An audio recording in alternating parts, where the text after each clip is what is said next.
Hi, my name is Annette Kinship. I'm coming to you today to introduce graphite pencil drawing tools. This isn't going to be a demonstration in a complete form of how to draw and get your best shading and things like that. It's more about the tools and how you would get your best drawing from those tools.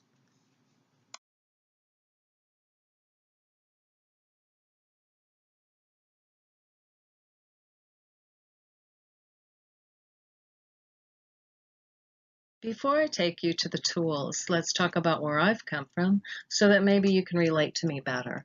In elementary school, I definitely was interested in art, and then in high school, I took classes, signed up for them. I wished I could draw like other people or other children my age, and I could not. While raising my children, I didn't have time to draw. And then one day, 7 children later, they were young, I thought I'd try. I purchased a little bit of sketch paper, pencils, and erasers, nothing much but number twos, and I didn't even know the other kinds existed. I found 3-minute windows when I could try to draw. I finally got out one drawing after who knows how long that was not so bad. It was a portrait. Later, when only 3 children were still living at home, my oldest daughter, who had moved on to her own, was having her own children, gave me a big basket full of pencils and art supplies, things I didn't even know existed. Then I peered into a pencil art book of another woman's work to get some clues. Next thing I know, I was drawing. Well, I might say. Soon I was asked to place my portrait art into an art and history museum. They then later asked if I would teach art classes, and I did that. I started with 2-year-olds and ended up teaching also adults. I commissioned several pieces over the years for graphite pencil art. Now I will take you into my world that is equal to the perfect bath, drawing time, and you too can draw.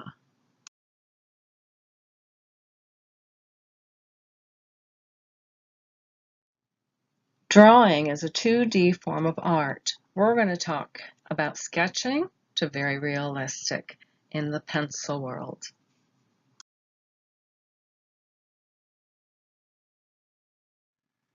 What I mean at the top by drawing for the masses is that I believe that there's many people out there that want to draw but just assume they can't or say they can't. But I believe that if you really want to, there's a way to get around that by learning techniques, by learning about the different tools that you can get.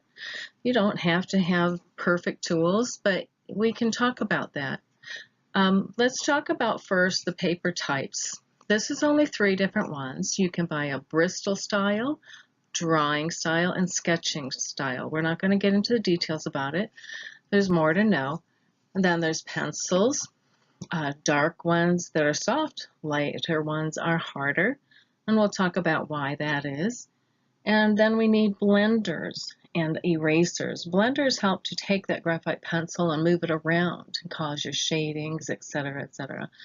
Erasers, on the other hand, will take off what you put on there by mistake or cause things like hair, like you can remove some of the pencil shading that you did to create the hair. We'll talk more about that again.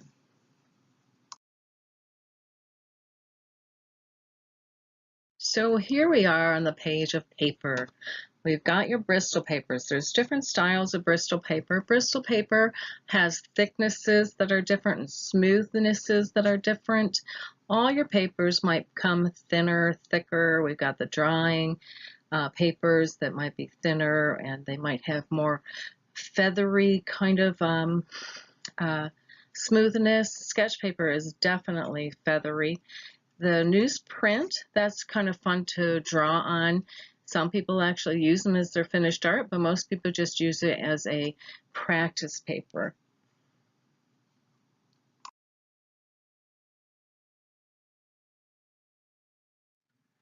Again, here we have Bristol paper, drawing paper, and sketch paper.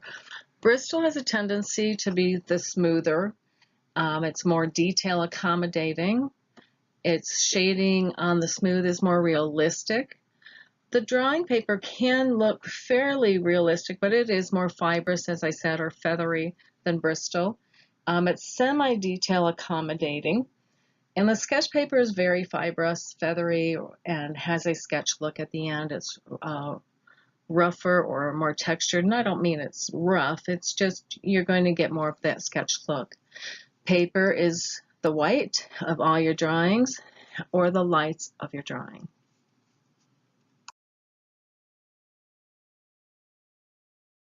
Okay, now we're going to talk about the pencils that gives us the drawing. These ones that I use the most are Derwent. There's a large variation of the pencil color. You can start with a smaller variant of the blacks and the grays. 6B is the lightest I would go for my dark. 4H being the gray that I would not want to be without. But there's higher numbers on both sides of that.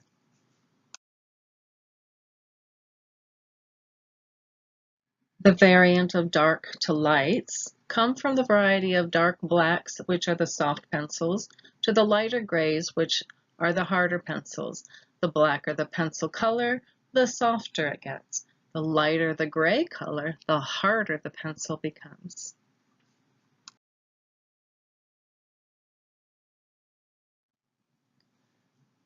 This is a graphite pencil graph that I designed to help you better understand. In the center is an H. Yes, there's an H pencil standing for, I believe, hard. B, bold. So hard this is your lightest hard pencil. HB has a little bit of boldness to it, but it's still on your gray end. As you come this way from H to 2H, which is your standard pencil for school, 3H, 4H, 5H, 6H, 7H, 8H, and 9H, they all get lighter. They're all the gray tones, and they're harder, so there's a lot of information there that you need to know about that. F is actually sharp. It's a sharp black color. Now let's go back over here to the B's, the bold. The B goes to the right here on our graph. And this is going to be our 2B, 3B, 4B, 5B, 6B, 7B, 8B, 9B, the darker or the blacker tones. And then you can even get an ebony black that's soft. So over here we have an F sharp that is a nice fine line, but it's black. We have our H's that go up to a 9H in our gray tones. They get lighter and lighter up to 9. And they get darker and darker from the 2B to the 9B. So it's a number graph just to help you see it. For variant color, the lightest grays to the black. Remember, white is your paper.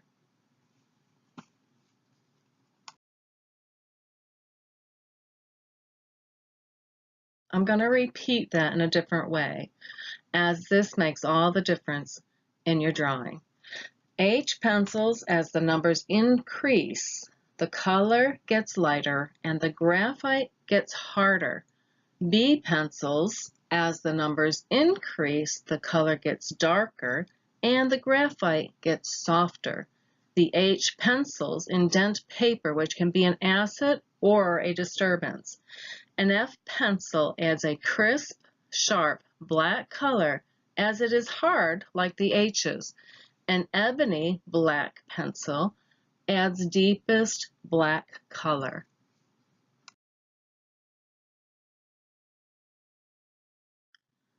Now we understand that we need to choose our paper for texture and smoothness, and that the color of the paper is also our white. We need to also choose what variant of lights to darks we want to purchase in graphite pencil to get started. And that you can start with a smaller variation of color, such as 4H to 6B. Next, we want to obtain shadows and highlights, so we need to learn about tortillons and erasers.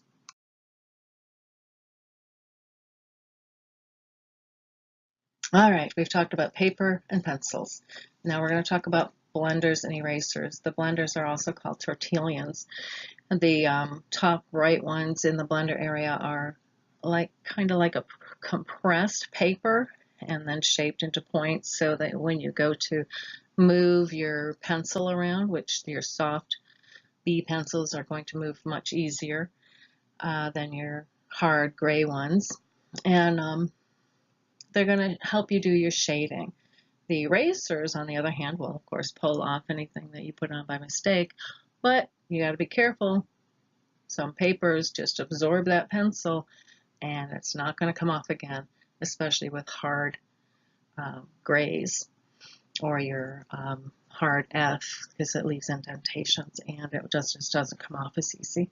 So you need your erasers for that, but you also need them just to give, to pull pencil back off. Like say if you're making a leaf, and the easiest thing to do is just shade that whole area with a tortillon, and you haven't actually put a pencil to it, just the shadow, the shade, and then you pull off your highlights with your erasers. So there's a lot more to that in the demonstration, the official demonstration that we'll get to.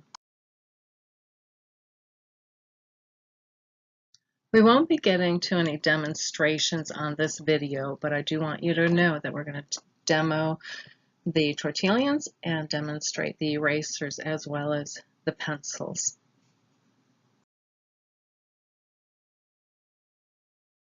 If you'd like to pause for a moment and go to YouTube and see this pencil drawing that I did of Einstein, it's not that great of a video. It was just with a phone years ago, but you can get an idea of what you can accomplish with pencils. By remembering the different papers and pencil variations, here we can now see the shadows and highlights that increase the 3D movements rounding out from erasers and blenders so that it doesn't look as flat like a 2D as just a sketch might.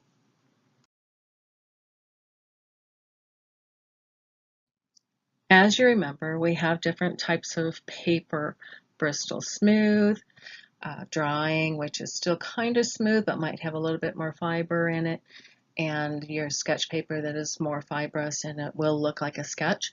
And we also have your pencils that come in a variety of light grays to dark blacks. Your tortillons that will blend the pencil on your paper to give you the look of shading and things like that, and your erasers that will lift off what you don't want, and or to create your highlights.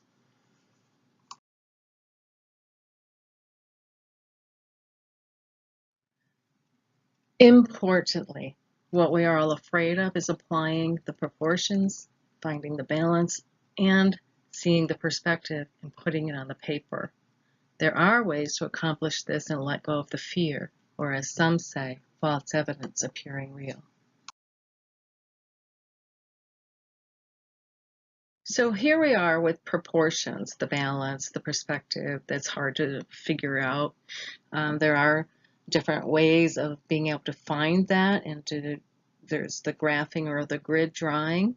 Here's a YouTube video that I found that you might enjoy watching to learn how to do that grid work. The center one, I've just showed it that you can get your grid a little larger. You put your grid on the photo if you're using a photo and on your paper. There's a style of doing that. We're not going to talk about that or show that in this. We'll demonstrate it later, and you can find YouTube videos other than mine to learn that. And then there's the far right on this page. We've got eyeing the grid or drawing, seeing the grid in your mind, like seeing the halfway mark, seeing where you want to put it on the paper, and we can talk about that more later.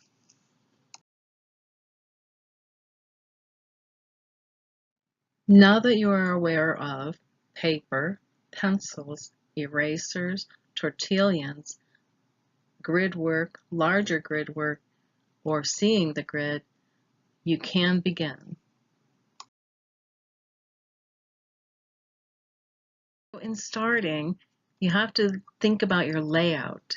You have to think about the centering. What part of the photo or the thing that you're drawing is going to be in your center? You also need to make a decision. Are you going to draw to the edge of the paper with your whole piece, or are you going to draw into a frame set in the center, such as if you're going to bring your whole picture 1 inch in from the edges? That means you would have a framework of your white paper or your whatever paper color you're using as your framework on the edge, and then you create your proportions in the center of that rather than to the edge. Consider now these important thoughts in seeing the lightest of the lights, or whites, and the darkest of darks, your blacks, in your subject that you're going to draw from. Doing this will allow you to transform images of 3D to paper 2D and create from 2D photos to your pencil. Below is a link to a Frank Sinatra drawing I did if you'd like to look at that.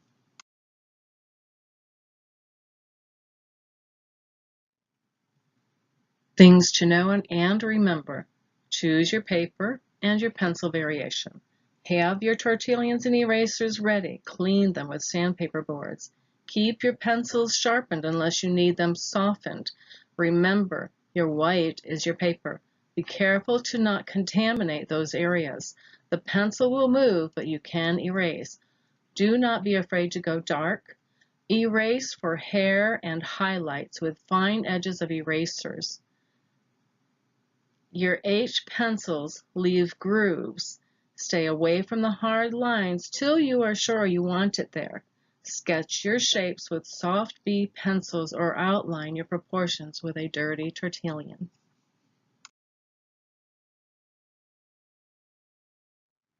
Again, I'm not going to put any of the demonstrations in this video, but one of them will be drawing an eye.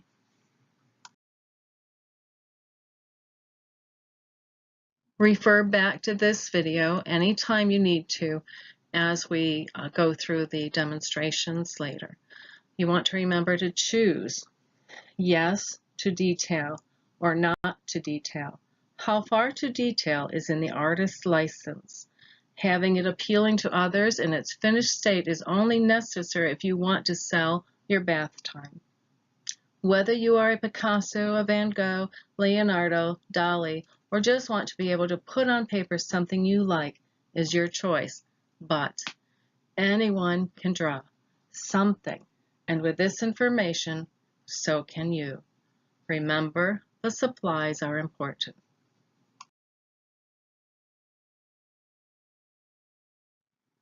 When I first started to draw, I was doing more pencil portraits. Here's a few of them. Robert Kennedy, Julia Roberts and her twins when they were first born, and Bob Marley. They are some of my first ones that I did with the pencil drawings with some of the techniques that I'm showing you from this video, and just to inspire you and remind you, you too can draw.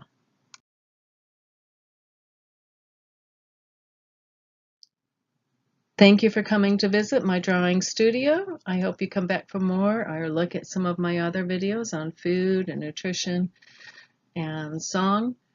Till then, if you feel like clicking subscribe, that always helps. And this isn't it. Kinship. You can find me at nexus.com. The freebie classes will be here on YouTube.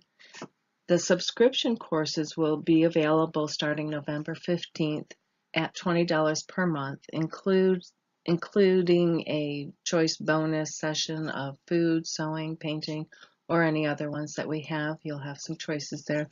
Listed on nexus.com, Health Solutions will be those choices. Paid master classes will be 6-week courses at a lump fee. Other classes will be available soon with the specific details, say recipes and different things,